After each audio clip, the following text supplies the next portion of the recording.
Welcome back to our channel. నేను మీ Kavya. So దాదాపు 6 నెలల తర్వాత భవన్లకు అడుగుపెట్టిండు కేసీఆర్. దాదాపు 400 మంది ముఖ్య నేతలతో ఇవాళ సమావేశం కూడా అయింది.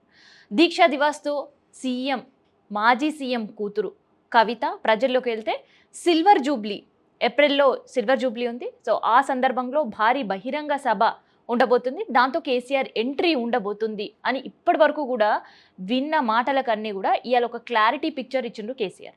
సో దాదాపు పార్టీ ఓడిపోవడం కావచ్చు, క్యాడర్ మారడం కావచ్చు, దాదాపు 10 మంది ఎమ్మెల్యేలు పార్టీ ఫిరాయించడం కావచ్చు, ఇవన్నీ తర్వాత ఎవరితో ఏమి మాట్లాడాలనుకున్నా, లేదంటే ఎవరితో ఏ సమావేశం పెట్టాలనుకున్నా కూడా మాజీ ముఖ్యమంత్రిగా ఉండే కేసీఆర్ ఫామ్ హౌస్ నుంచి మాత్రమే ఆ తతంగం అంతా నడిపిన పరిస్థితి.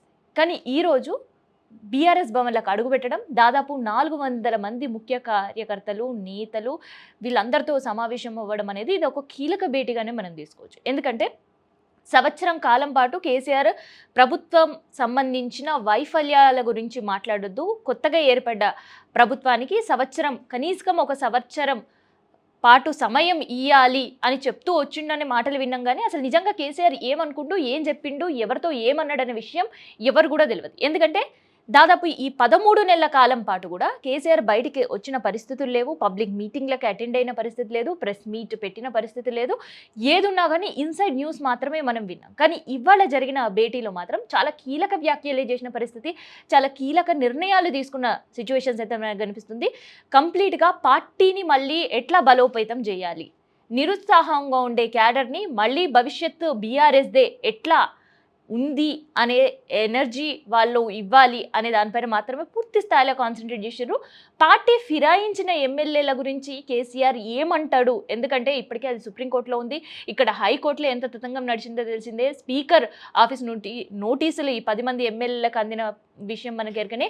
సో ఏ సమయంలో ఏం జరుగుతుందా, కోర్టు ఏం డెసిషన్ తీసుకుంటుందా అనే ఒక సీరియస్ టాపిక్ మధ్యలో ఇవాళ కేసీఆర్ చేసిన వ్యాఖ్యలు ఒక కీలక మలుపుని దిద్దినాయి అనే చెప్పొచ్చు. అయితే పార్టీ ఫిరాయించిన వాళ్ళపైన కేసీఆర్ తప్ప మిగతా అందరూ నేతలు కూడా దుమ్మెత్తి పోసిన పరిస్థితి, విమర్శించిన పరిస్థితి, రాజకీయ బ్రోకర్లన్న విషయాలు మనం చూసినాం. లేదంటే వీళ్ళు నా గరకా నా ఘాట్కా అని ముఖ్య నేతలు పార్టీ మారిన ఎమ్మెల్యేలను తిట్టిన విషయం చూసినాం. ఇవన్నిటికీ భిన్నంగా ఇవాళ కేసీఆర్ వ్యాఖ్యలు క్వైట్ ఇంట్రెస్టింగ్గా కనిపించినాయి. సో కేసీఆర్ అన్నది ఏంటంటే నిజంగా పార్టీ ఒక్కసారిగా ఓడిపోయింది అనగానే పార్టీ మారిన ఎమ్మెల్యేల తప్పు కాదు, అట్లా మారడానికి వాళ్ళని ప్రభావితం చేసిన వాళ్ళదే తప్పు అని, వాళ్ళ గురించి మాట్లాడిన వాళ్ళదే తప్పు అని చెప్పి కేసీఆర్ మండిపడ్డం అనేది చాలా మందికి ఆశ్చర్యాన్ని కలిగించింది. నిజంగా పార్టీ మారిన వాళ్ళని తిడతాడు అని అనుకున్నారు, లేదంటే పార్టీ మారిన వాళ్ళ గురించి మాట్లాడతాడు కేసీఆర్ అని అనుకుంటే మారడానికి కారకులారిన పైన ఇవాళ కేసీఆర్ మాట్లాడడం అనేది చాలా అందరికీ ఆశ్చర్యాన్ని కలిగించిన పరిస్థితి. సో అంత థాట్ ఉంటుందని కూడా ఎవరు ఎక్స్పెక్ట్ చేయలేరు.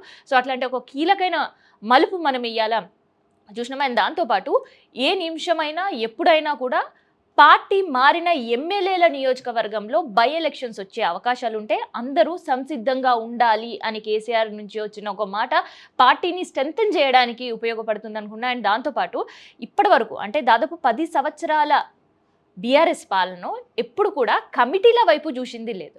సో కానీ ఇప్పుడు మాత్రం కమిటీలని బలోపేతం చేయాలి, సభ్యత్వం మళ్ళీ నమోదు చేయాలి అనేది ఒక కీలక నిర్ణయం ఇవాళ తీసుకోవడం జరిగింది. సో అందులో భాగంగా గ్రామ స్థాయి నుంచి రాష్ట్ర స్థాయి వరకు అన్ని కమిటీలను బలోపేతం చేయాలి, సంఘాల వారీగా కూడా కమిటీలు వేయాలి అని ఒక డెసిషన్ అయితే తీసుకుంది. సో అది ఏప్రిల్ వరకు ఈ కమిటీల వర్క్ అంతా కూడా పూర్తి చేయాలి. అండ్ ఏప్రిల్లో ఇప్పటికే మనకందరు కూడా తెలిసిందే, గతంలో ఉండే టీఆర్ఎస్ బీఆర్ఎస్గా మారింది. ఆ బీఆర్ఎస్ ఇప్పటికీ 25 సంవత్సరాలు ఏప్రిల్ నాటికి పూర్తి చేసుకోబోతుంది. ఈ 25 సంవత్సరాల్లో ఒక సంవత్సరం ప్రతిపక్ష హోదాలో సీఎం ఉన్న, ఒక మాజీ సీఎంగా కేసీఆర్ వ్యవహరిస్తున్న 10 సంవత్సరాల పాలన ముఖ్యమంత్రిగా తెలంగాణ ప్రజలకు సేవలు ఏమేం చేసిండ్రు అనేది మీ అందరూ కూడా తెలిసిందే. 14 సంవత్సరాలు పోరాట యోధుడుగా అండ్ టీఆర్ఎస్ పార్టీ అధ్యక్షుడిగా ఉన్న పరిస్థితి కూడా తెలిసింది. సో ఈ ఓవరాల్గా మనం చూసుకుంటే ఈ 25 సంవత్సరాల్లో జరగని ఒక కీలక డెసిషన్ ప్రారంభం కాబోతుంది. అదేంటంటే కమిటీల వారీగా కమిటీలు వేయాలి, కమిటీల అధ్యక్షులను ఎన్నుకోవాలి. ఆ అధ్యక్షుల నుంచే జిల్లా స్థాయి, దాంతోపాటు మండల స్థాయి, గ్రామ స్థాయి, గూడెం స్థాయి వరకు కూడా పార్టీని బలోపేతం చేయాలి, మళ్ళీ క్యాడర్లో ఉత్సాహం నింపాలి. ఇది ఒక సింగిల్ ఎజెండాగా కనిపిస్తుంది. అండ్ బీఆర్ఎస్ సంబంధించి రాబోతున్న స్థానిక ఎలక్షన్సే టార్గెట్గా ఈ రంగం సిద్ధం చేస్తున్నట్టు కనిపిస్తుంది. అయితే ఎమ్మెల్సీ ఎలక్షన్స్ ఎందుకు టీఆర్ఎస్ ఇప్పటివరకు పోటీ చేస్తలేదు, లేదంటే ఓడిపోతారన్న భయమా, ఇట్లాంటివి ఎన్నో మాటలు వినిపించినా కూడా టీఆర్ఎస్ పార్టీ నుంచి ఇవాళ క్లియర్ కట్గా చెప్పింది ఏంటంటే గత 10 సంవత్సరాల్లో మేము ఎప్పుడు చేయలేదు, అందుకని ఇప్పుడు కూడా చేయట్లేదు. పాస్ట్ 5 ఇయర్స్లో కూడా ఎమ్మెల్సీ ఎలక్షన్ వైపు చూడలేదు, అందుకని ఇప్పుడు కూడా చూడట్లేదు. కానీ స్థానిక ఎలక్షన్స్లో మాత్రం సీరియస్ ఫోకస్ పెట్టబోతున్నారు అనే మాత్రం ఒక క్లియర్ ఇండికేషన్ వచ్చింది. అయితే ఇప్పటి వరకు పార్టీ మారిన ఎమ్మెల్యేలు మాత్రమే కాదు, ఇంకొంతమంది మారబోతున్నారు అనే ఎన్నో మనకు వినిపించినాయి.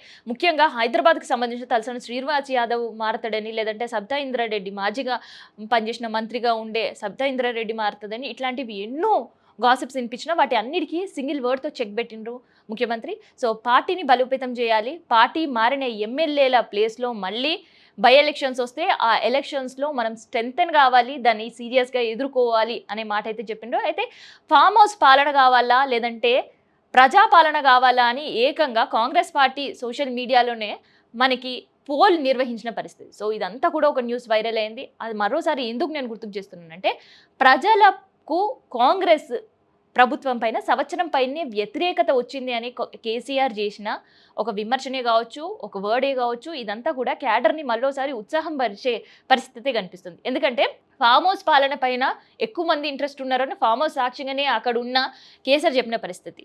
కానీ ఇవాళ మళ్ళీ బీఆర్ఎస్ పార్టీలో వచ్చిన తర్వాత కూడా ఇట్లాంటి కీలక వ్యాఖ్యలు చేసిండ్రు అంటే జనాలకి కాంగ్రెస్ పార్టీ పైన విశ్వాసం లేదు, సంవత్సరం కాలంలోనే పూర్తి విశ్వాసం పోగొట్టుకుంది. కాబట్టే మళ్ళీ బీఆర్ఎస్ పాలన కావాలనుకుంటుంది, మళ్ళీ కేసీఆర్ కావాలనుకుంటున్నారు, రావాలనుకుంటున్నారని బీఆర్ఎస్ పార్టీ శ్రేణులు ఏవైతే వాదనలు వినిపించినాయో యాస్టీస్ వాటికి సంబంధించిన మాటలే ఇవాళ కేసీఆర్ నోటి నుంచి కూడా విన్న పరిస్థితి. అయితే ఇప్పటి వరకు సంవత్సరం వరకు కాంగ్రెస్ చేసే వాటిపైన మనం విమర్శించొద్దు, మాట్లాడొద్దు అని నిజంగా కేసీఆర్ చెప్పిండా లేదా అని అంటే నిజంగా చెప్పిండనే ఇవాళ మీటింగ్లో మనకు అర్థమవుతుంది. ఎందుకంటే దాదాపు కేసీఆర్ అన్న మాట ప్రకారం అయితే సంవత్సర కాలం పూర్తి అయిపోయింది. సంవత్సర కాలం తర్వాత కాంగ్రెస్ ప్రభుత్వం ఏం చేసింది అని చెప్పడానికి మహాసభలు, ప్లీనరీలతో మళ్ళీ ప్రజలను కలిసే పరిస్థితి. ఫస్ట్ 5 ఇయర్స్ గవర్నమెంట్ వచ్చిన తర్వాత ప్రజలతో దగ్గరగా ఉండే, కార్యకర్తలతో దగ్గరగా ఉండే సీఎం, ఆ నెక్స్ట్ 5 ఇయర్స్లో అయితే అది ఎక్కడ కూడా మనకు కనిపించలేదు. సో అదే బీఆర్ఎస్ పార్టీ బ్యాక్ డ్రాప్గా అండ్ దాంతోపాటు పార్టీ ఓడిపోవడానికి కూడా కొంత కారణం అని కూడా తెలుసుకున్నారేమో శ్రేణులో. అందుకనే మరోసారి ఏప్రిల్ నుంచి ప్రజల వేదికగా సభలు నిర్వహించబోతున్నారు, ప్రజల్ని మరోసారి కలవబోతున్నారు. సో ఈ ఎలక్షన్స్ ఏవైతే జరగబోతున్నాయి స్థానిక సంస్థల ఎలక్షన్స్లో మెజారిటీ బీఆర్ఎస్ ఖజానాలో పడాలి అనే ఆలోచనలు అయితే ఉంది. సో దానికి సంబంధించిన ఫుల్ ఫ్లెడ్జ్డ్గా కేవలం నేతల క్యాడర్ల పైన లేదంటే ముఖ్య నేతల పైన ఈ పూర్తి బాధ్యతలు పెట్టాలి అని అనుకుంటలేరేమో. అందుకనే కేసీఆరే దీనికి పావులు కదిపే పనులు అయితే పడ్డారు. కేసీఆరే క్యాడర్ని నింపే పనిలో అండ్ దాంతోపాటు బై ఎలక్షన్స్ వస్తే ఎట్లా ఎదుర్కోవాలనే వ్యూహం కావచ్చు, స్థానిక సంస్థలో స్వయంగా కేసీఆరే దిగే వ్యూహం రచించే పరిస్థితే కనిపిస్తుంది. సో ఓవరాల్గా మొత్తానికి 6 నెలల తర్వాత బీఆర్ఎస్ పార్టీలో అడుగుపెట్టిన కేసీఆర్ చేసిన వ్యాఖ్యలు అయితే సంచలనంగానే మారినాయి. సో బై ఎలక్షన్స్ ఖచ్చితంగా రాబోతున్నాయి మళ్ళీ తెలంగాణలో, అవి ఎదుర్కోవడానికి సిద్ధంగా ఉండాలి అంటూనే ఇంకోవైపు ఎవరికి టికెట్లు ఇస్తారు ఈసారి అనే దానిపైన కూడా ఒక చర్చ అయితే నడుస్తుంది. అయితే ఆ చర్చకి కేసీఆరే తెరలేపనబోతున్నారు. ఈసారి కంప్లీట్గా ఎవరిని నిర్ణయిస్తారు, ఎవరికి టికెట్లు ఇస్తారు అనేది కూడా కంప్లీట్గా కేసీఆర్ మాత్రమే లిస్ట్ అవుట్ చేస్తున్నారు అనేది ఇవాళ మీటింగ్తో అర్థమైంది. సో ఇది బీఆర్ఎస్ పార్టీలో జరిగిన మీటింగ్ సంబంధించిన ఇన్ఫర్మేషన్.